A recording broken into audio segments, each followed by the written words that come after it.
오키나와 북부 힐링 여행을 마치고 이제 남부 나하시로 출발합니다.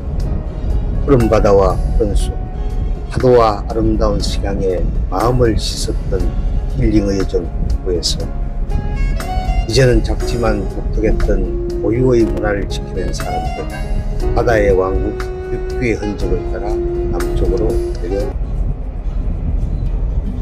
남부 나하시에 있는 동안 육교 역사의 흔적이 살아있는 국제거리, 휴리섬, 식명원, 옥천 등을 둘러볼 계획입니다.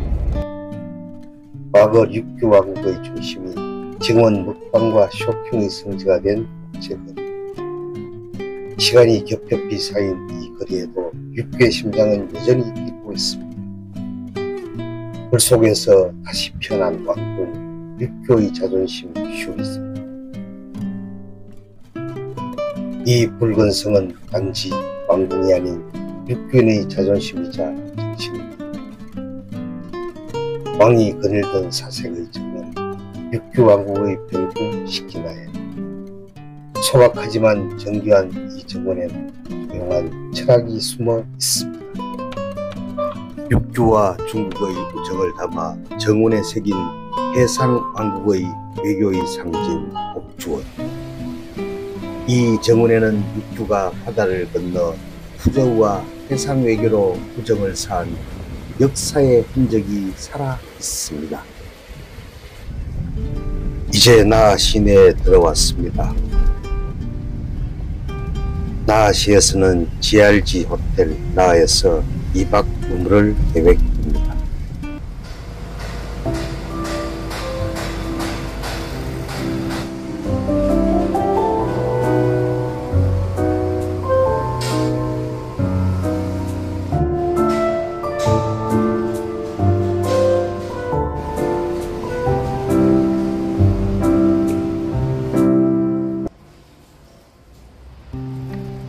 숙소에서 나와 구글 지도를 보면서 국제거리 방향으로 천천히 산책을 즐기듯 걸어가 봅니다.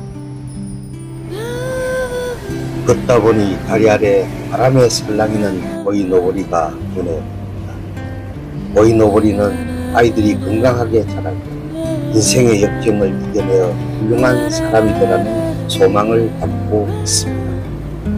아버지를 상징하는 어머니는 빨간이고 아이는 파랑, 초록 등 분형색색으로 표현이 되어 강가나 다리 밑에 가는 것이 인상적입니다. 저기 오키나와 현층이 보입니다. 건물이 높고 웅장해 보이는 것 같습니다. 나하공항과 도심, 역사유적지를 연결하는 유일한 모노레일인 위레일도 보입니다. 드디어 오키나와의 명동 국제거리에 도착했습니다. 이곳은 전쟁의 폐허에서 시작해 지금은 여행자와 지역 주민 모두가 살아가는 활력의 거리로 다시 태어났습니다. 전쟁 후 1950년대 초 미국의 국제영화관이 생기면서 국제거리라는 이름이 붙여졌습니다. 당시엔 폐허 속에서도 새로운 문화와 상업의 중심지로 떠오르며 기적의 1마일이라 불렀습니다.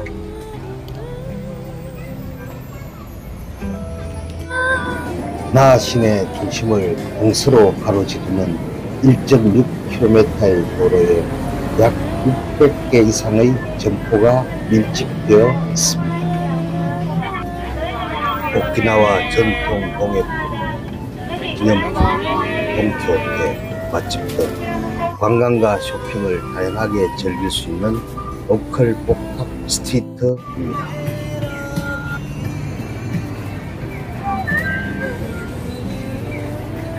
거리를 따라 계속 걸어가 보도록 하겠습니다.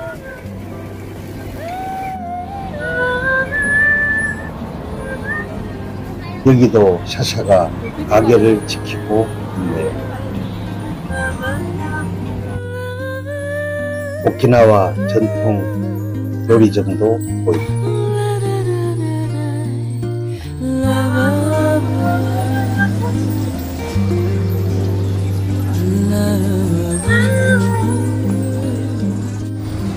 오키나와에 오면 꼭 먹는다는 블루실 아이스크림 가게가 있는데 제가 보도록 하겠습니다. 블루실은 제2차 세계대전 이후 1948년 미국 유제품 회사 포머스트가 주둔 미군을 위해 만든 시초입니다. 1960년대 후반부터 민간 판매가 시작되어 현재는 오키나와 대표 간식 브랜드가 되었습니다. 블루실은 믿을 수 있는 품질을 상징하며 현지의 우베와 식화사, 망고 등 열대 과일을 이용한 맛이 많습니다. 맛은 일반 아이스크림보다 더 부드럽고 밀도 있는 식감을 느낄 수가 있습니다. 여행하면서 걷다가 더울 때 한 입 먹으면 이게 진짜 행복이겠죠. 돈키호테 나하 국제점이 보이네요. 옆에는 평화거리 상점가가 있습니다. 여기가 또 하나의 숨겨진 보물 같은 공간입니다. 관광객으로 북적이는 국제거리와는 다르게 골목 하나만 들어와도 레트로하고 정겨운 분위기의 상점가가 펼쳐집니다. 마치 어머니 꿈속같이 포근한 느낌이 들 겁니다. 저녁을 먹기 위해 현지인 맛집인 북해도식 라면집에 왔습니다.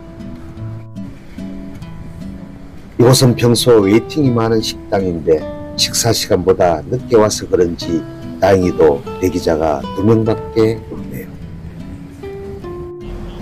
바깥에서 식당 안을 들여다보니 저마다 행복한 표정으로 맛있는 저녁을 즐기고 있네요. 차례가 되어 식당 안으로 들어오니 조그마한 식당에 손님들로 꽉 찼네요.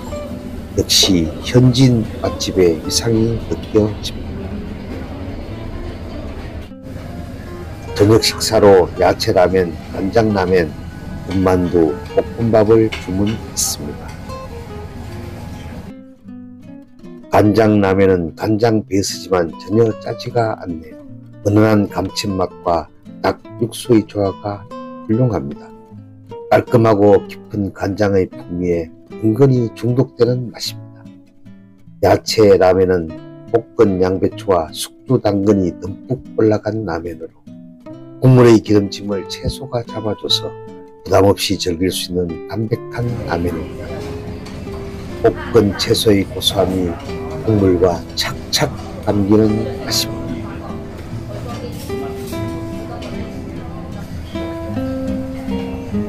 일본 라면집의 볶음밥은 심플하지만 기름의 고소함과 살짝 눌린 밥의 식감이 일품입니다.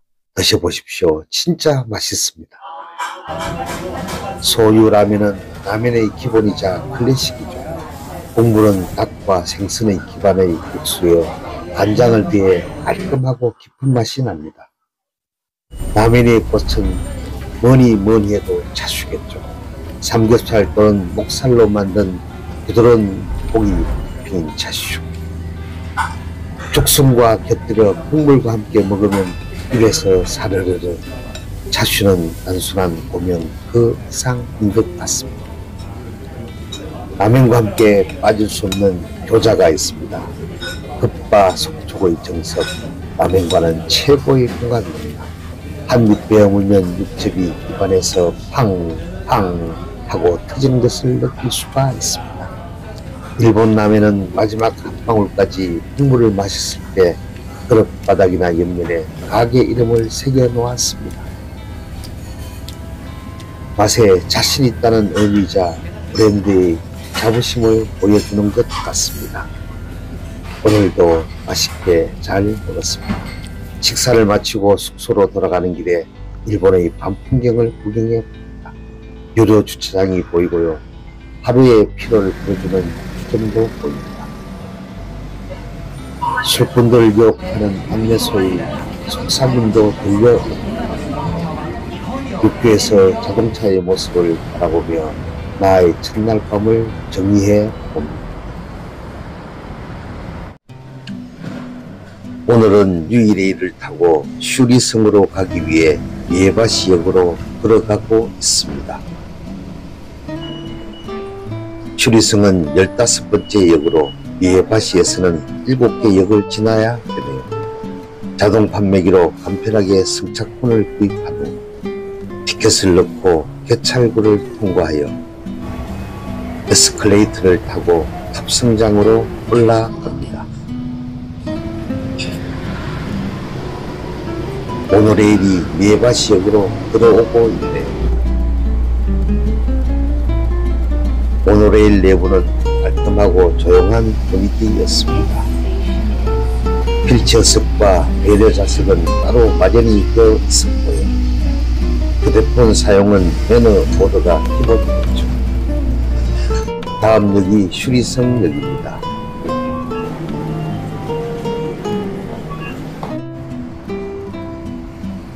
역에서 나오면 슈리성까지는 20분이 소요됩니다. 아담한 마을길을 따라 천천히 걸어가 보겠습니다. 요반 파주소가 보이고요. 오키나와 날씨는 정말 변덕스럽습니다. 갑자기 비가 내리기 시작합니다. 덕분에 마을은 더욱 고요한 풍경입니다. 조금 더 걷다 보니 큰 연못이 보입니다.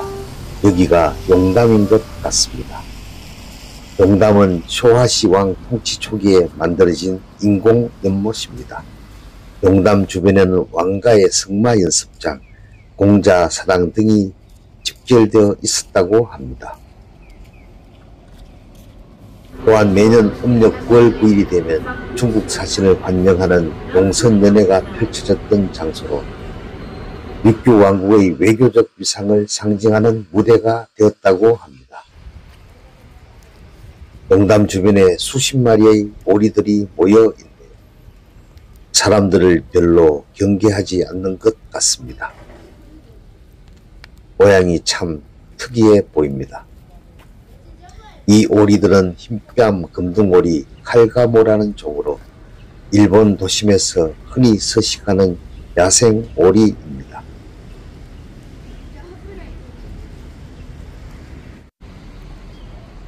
마치 이 동네 터줏대감처럼 사람들과 함께 평화롭게 살아가고 있는 오리의 모습이 정말 좋아 보였습니다.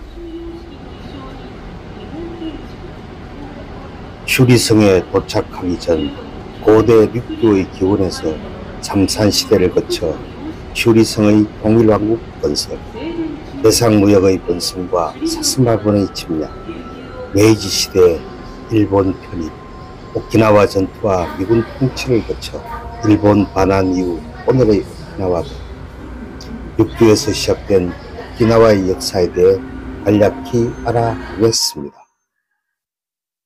기원전 3세기경 농업과 어업을 중심으로 한 토착사회가 형성되고 12에서 14세기 중세에는 구스쿠라 불리는 성을 중심으로 부족들이 나뉘어 살아가게 됩니다.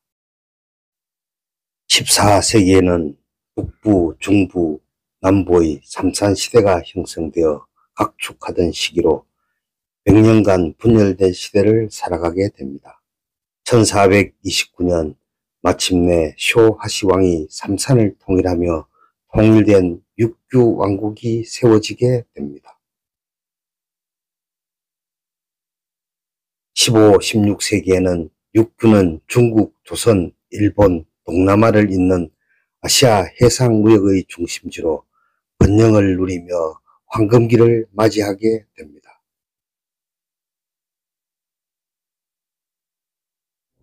1609년 일본의 사스마번이 육규를 침공, 무력으로 점령하며 지배력을 행사하게 됩니다.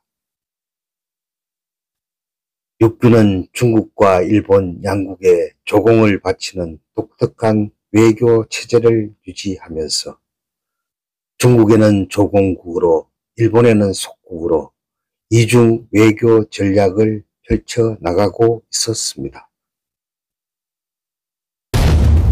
1879년 메이지 정부는 육규 왕국을 강제로 병합하고 오키나와현을 설치하게 됩니다.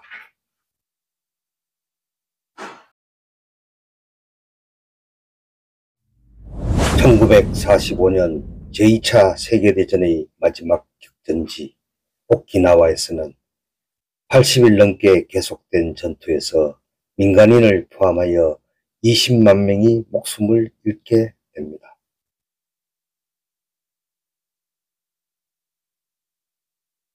(1945년) 태평양 전쟁 전후 오키나와는 미군 점령하에 놓이게 되며 1972년까지 일본 본토와 분리된 채 운영되게 됩니다. 1972년 일본의 사또와 미국의 리차드 닉슨 대통령은 정상회담을 통해 27년간의 미군 통치를 끝내고 오키나와의 반환에 협의하게 됩니다. 지금의 오키나와는 전세계 휴양객이 찾는 아름다운 섬이지만 독자 문화인 에이샤 육교 문화를 부흥시키는 한편 여전히 미군 기지 문제와 평화의 공존을 고민하고 있습니다.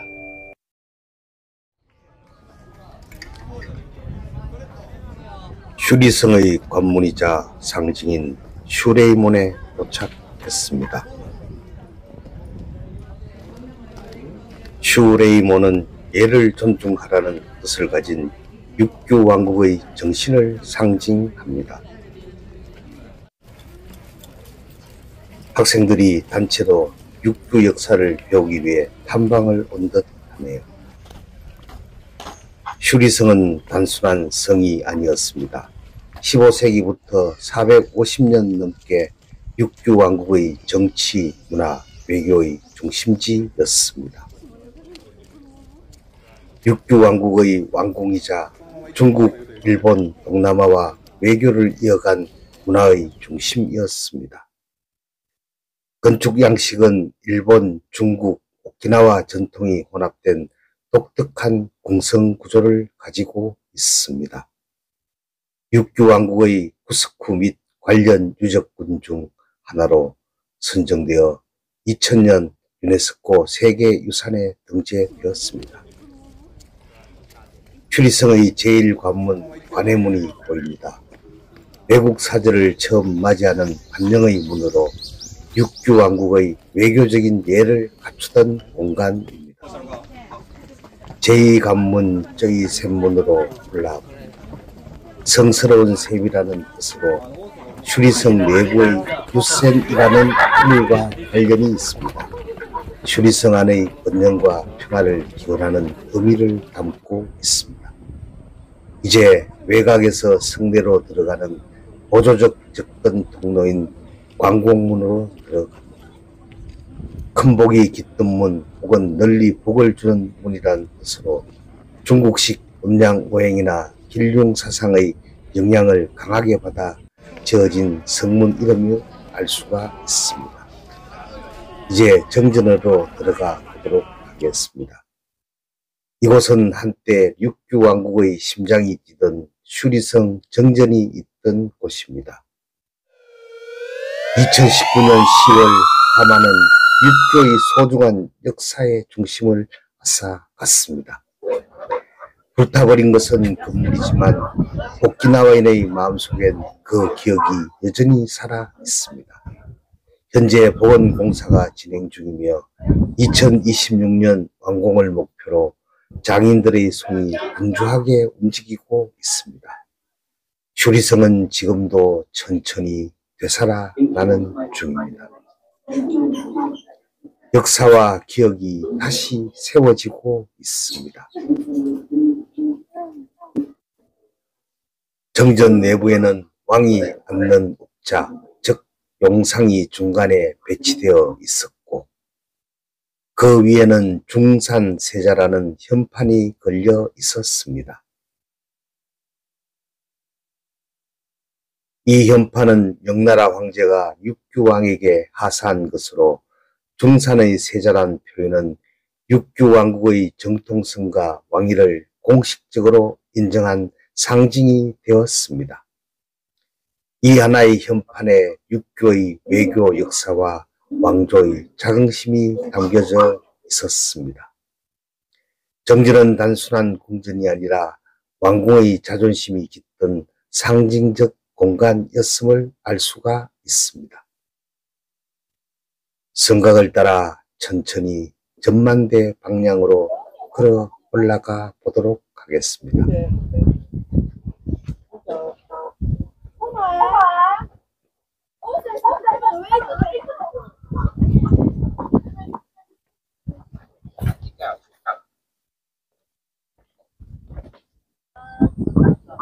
드디어 정상에 도착했습니다. 바람이 무척 시원합니다. 성의 외곽을 따라 걷다 보면 오키나와 섬의 중심 나 시내가 탁 트인 시야로 펼쳐집니다. 마치 과거의 류큐왕이 성곽 정상에서 도시를 내려다보고 있는 듯한 기분이 듭니다.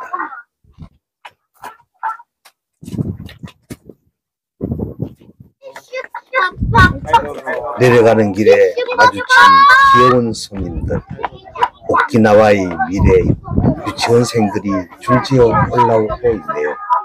슈리성은 어린 유치원생들에게도 살아있는 역사 학습장인 것 같습니다.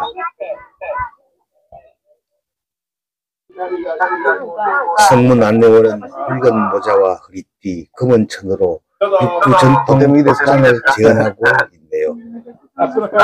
아리가또. 이제 입장할 때 만났던 제1관문 관회문이 보입니다.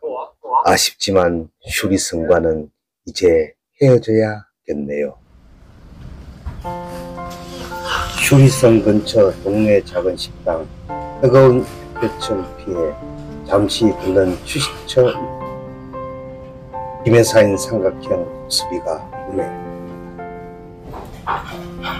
무스비 또는 오니기리는 일본 전국에서 전해져 온 전통 도시락 메뉴로서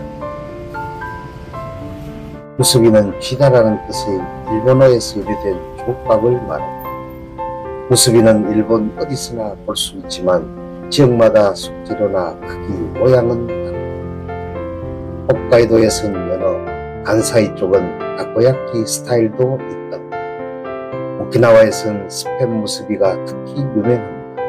미국과의 역사적 관계로 스팸을 즐겨 먹는 문화가 생겼기 때문에 음료는 오렌지 주스, 아이스커피, 흑설탕 아이스크림. 무스비는 새우튀김 명태 마요, 파파야 밀리치, 스팸 무스비를 주문했습니다. 스팸 무스비는 스팸의 비중이 많고 계란 지단과 함께 곁들이는 경우가 많습니다. 한 입 베어 물면 짭짤한 김과 따뜻한 밥, 그리고 속재료가 어우러지며 입안에서 퍼져나갑니다. 단순하지만 이보다 든든한 간식도 없겠죠. 슈리성에서 시키나현까지는 1.9km의 거리로 걸어서 가면 30분이 소요가 됩니다. 나의 골목을 천천히 걸어가며 육교의 흔적과 시간을 느껴보고자 합니다. 오키나와 현립 슈리고등학교 현판이 보입니다. 고즈넉한 주택가에 자리 잡은 슈리고등학교. 오늘도 학생들은 조용하지만 치열한 일본의 대학 입시를 향한 긴 마라톤을 하고 있겠죠.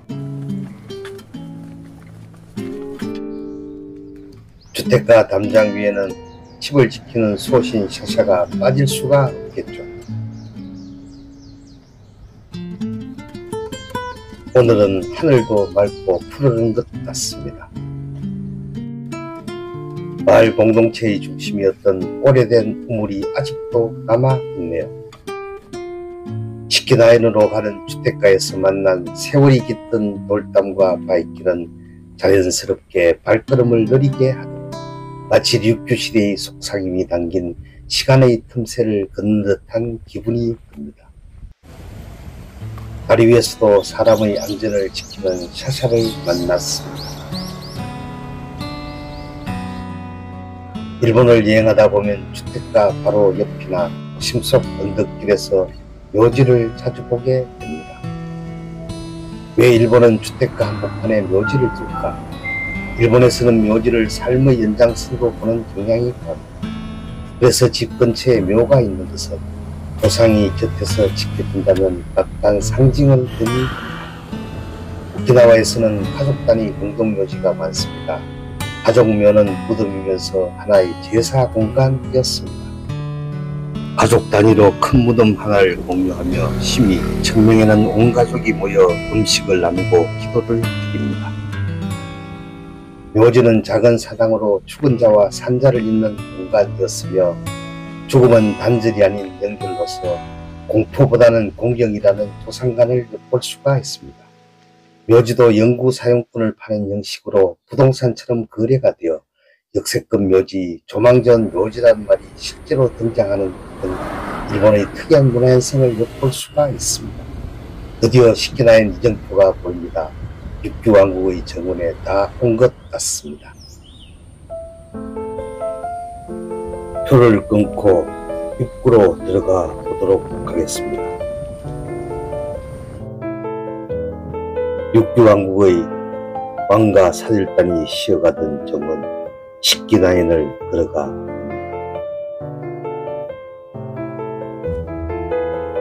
먼저 왕을 호위하던 경호원실이 보입니다. 고목들이 줄지어선 이 숲길, 육교의 숨결 소리를 들려주려는 듯이 고요한 기운을 머금고 있는 것 같습니다.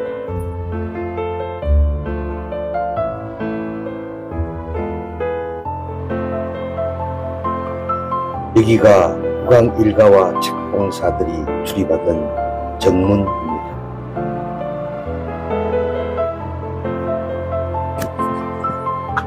햇살이 고목너머로 흩어지는 여기 식기나인에서는 시간도 느리게 흐르는 것 같습니다. 이 숲길을 걷다 보니 육규왕국의 옛 이야기들이 바람에 실려오는 듯합니다. 돌담길을 따라 돌아 나오니 나무지붕 아래 펼쳐지는 우둔이 나타납니다. 주위에는 육덕천의 물길이 모이는 아름다운 연못이 있었고요. 육모정도 보입니다. 중국풍의 반원형 아치교 돌다리도 있네요. 우두는 왕족의 접대 공간이자 책봉사를 맞아들인 공간으로 약 159평 면적에 15개의 방을 갖추고 있습니다. 겉보기엔 소박하지만 안으로 들어가면 복잡한 동선과 깊은 배려가 느껴집니다. 손님을 맞이하고 자연과 조화를 이루며 안에서 밖을 조망하게 설계된 이 구조엔 육교의 미학이 녹아 있습니다. 접경 공간 이치반자, 니반자, 삼반자는 슬라이딩 도어로 병합해 넓은 연회실처럼 사용이 가능했고 도깨비문 셔틀을 통해 통풍과 채광을 조절하였습니다. 6개의 조리구가 설치된 왕실 전용 주방은 지륵 마감 바닥으로 수분과 열기를 견디도록 설계가 되었습니다. 손님 접대 후 휴식 공간으로 차실이 있었고 옆에는 차나 술을 일정 온도로 보관하는 실용 구조물 돌 진행대가 있었습니다. 전통과 실용이 만나는 공간을 보면서 왕족의 일상과 손님 맞이가 모두 반영된 배치와 자연과 즉시 연결되는 나무문이 인상적이었습니다. 식기나인의 조원 형식은 못 주위를 거닐면서 경치의 변화를 즐길 수 있도록 꾸며진 회유식 정원입니다.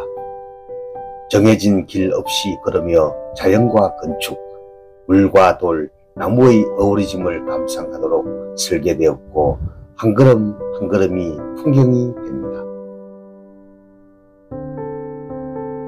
지금 건너고 있는 이 돌다리는 식기나인 정원의 중심에 흐르고 있는 육덕천 위에 놓인 인공 석교입니다.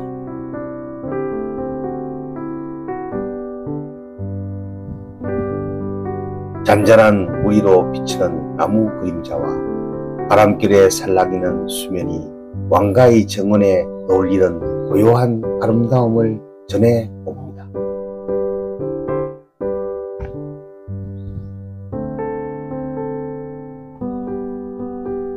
돌다리 위에 서서 물줄기조차 머물다가는 육덕천의 고요함을 느껴봅니다. 돌다리를 건너 조금 더 걸어가면 육모당이 나옵니다. 왕이 손님을 접대하던 곳으로 육각형의 지붕이 돋보이는 정자. 육모당 가는 길에 여행자 한 분과 눈이 마주쳤습니다. 유럽에서 왔다는 여성분은 이 정원의 고요함과 소박한 풍경에 연신 원더풀을 외쳤습니다. 육모당 입구에는 육규 석회암 한 덩어리로 된 반원형 다리가 놓여 있습니다.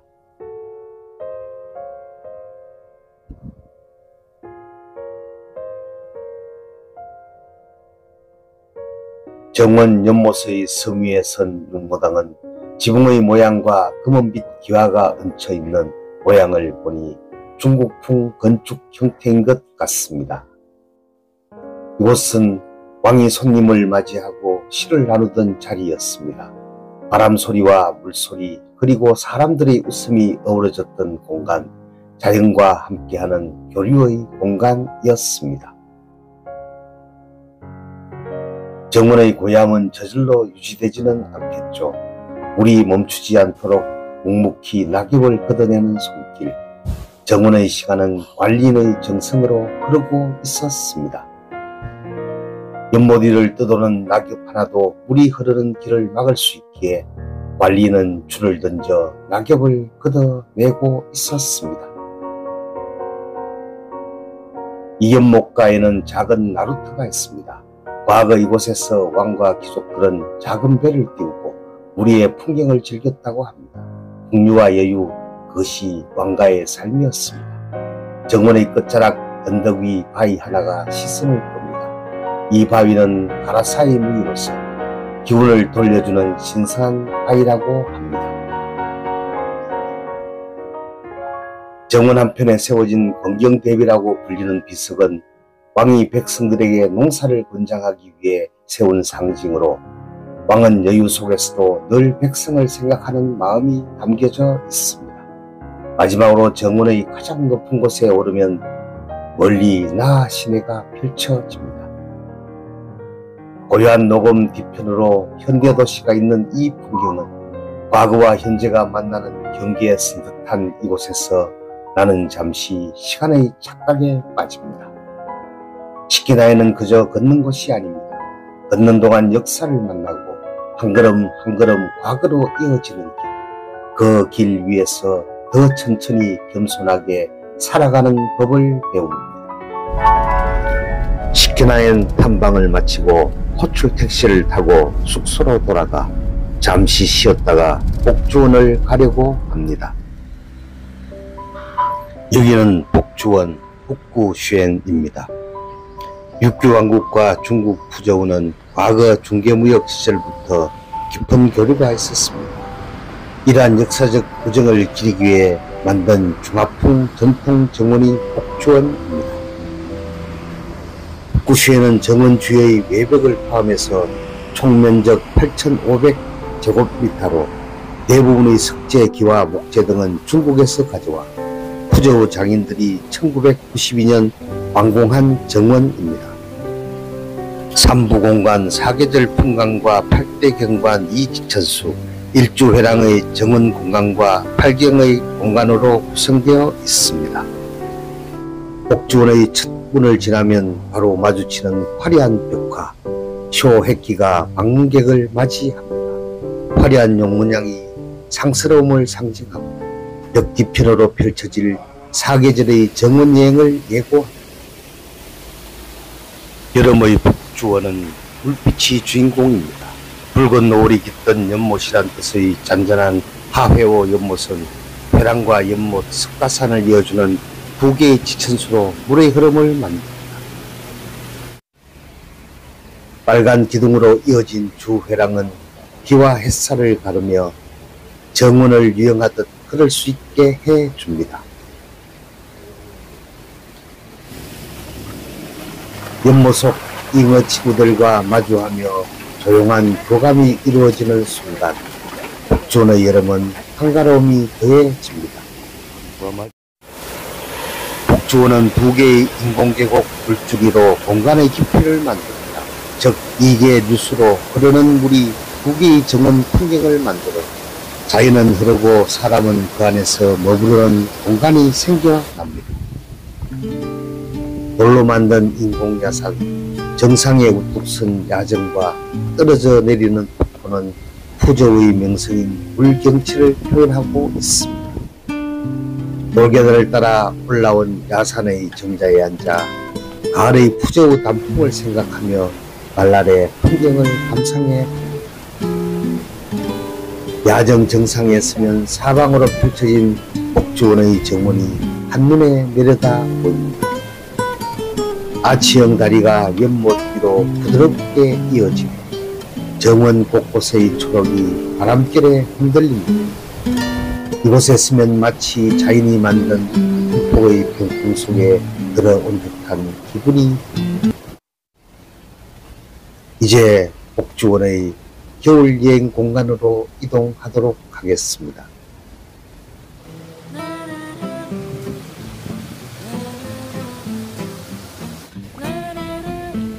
생교 다리 아래 연못의 잉어들이 다가와 입을 쫙 벌리며 먹이를 갈망하는 눈빛을 보내네요. 먹이를 던지면 순식간에 몰려들어 경쟁하듯 서로 앞다투어 먹이를 차지하려고 싸움이 벌어집니다. 그 모습은 마치 우리 인간 사회의 치열한 경쟁을 그대로 옮겨놓은 듯 자연도 인간의 삶도 늘 치열한 것 같습니다. 인공 병산을 따라 천천히 오르다 보면 병산정이라 불리는 아담한 정자에 있습니다.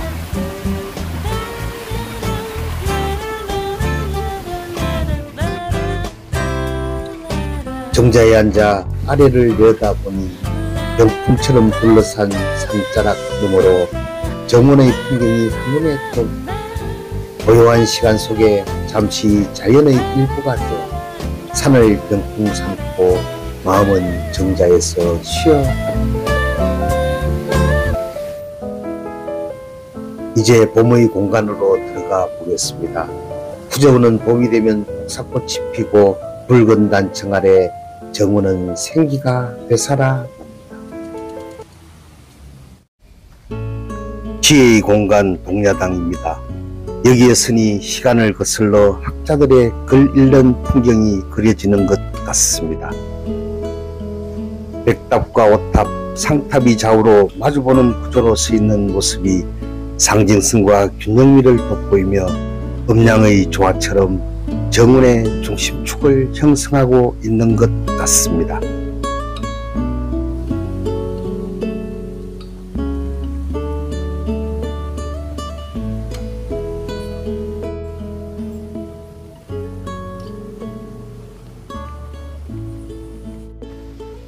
봄이면 연분홍 꽃잎이 물살을 따라 흘러가는 보화계입니다. 연못 가장자리를 따라 물결처럼 휘어지는 긴 화랑, 능파랑을 걷다 보면 물결처럼 부드러운 곡선이 저를 이끄는 것 같습니다. 연못 위를 비추는 햇살이 연못과 정원을 이어주는 듯 고요한 정취를 안겨주며 자연이 자꾸 말을 걸어오는 듯한 착각에 빠집니다. 이제 복주원의 4개 여행을 마치고 출구를 향해 걸어갑니다. 여행의 마지막 밤, 나의 따뜻한 집밥을 찾아 작고 조용한 골목 끝 부부가 함께 운영하는 피파르치 키친을 찾아갔습니다. 이 식당은 오키나와에서 생산되는 다양한 식재료를 활용해 집밥처럼 정갈하게 음식을 만드는 곳으로 유명한 곳입니다.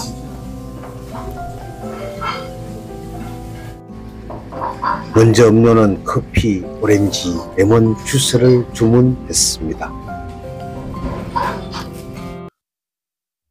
식사는 오키나와산 흰살 생선구이, 돼지 어깨살 로스 소태, 닭가슴살, 세트 메뉴를 주문하였습니다.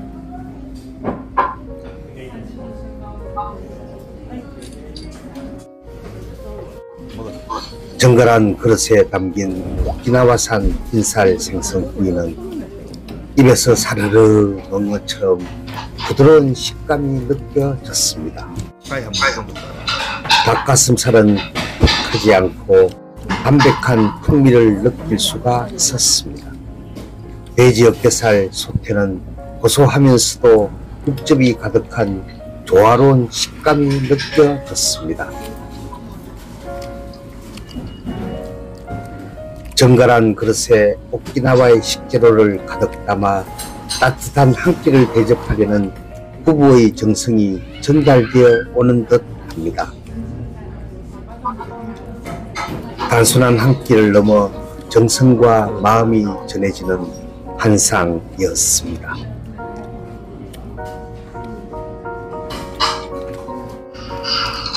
마치 한판의 전쟁을 치른 듯 비워진 그릇들이 처참한 몰골을 보이고 있네요. 남김없이 후회 없이 치러진 완식 전쟁의 전리품 같습니다.